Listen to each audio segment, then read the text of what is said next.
So, Ferris, how do you see the next 3 months playing out up until September 1 when these first tranche of drugs go to 60-day dispensing?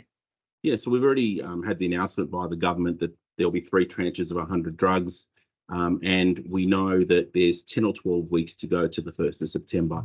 I think between now and the 1st of September, pharmacists will be calling on the government to sit at a table and find a workable solution so that there's actually a sustainable model going forward.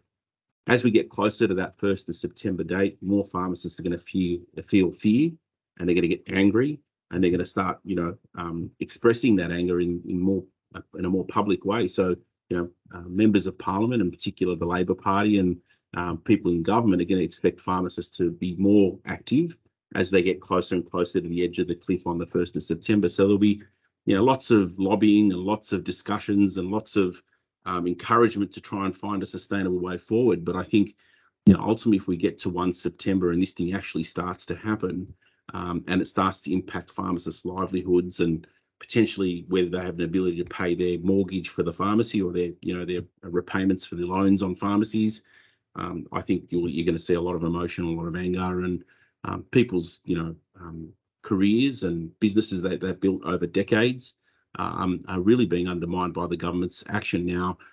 The government's position is, the pharmacists are all scaremongering. The sky's not going to fall in.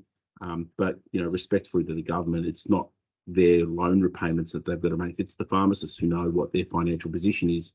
And more often than not, I believe that pharmacists know their business better than what the government knows the industry.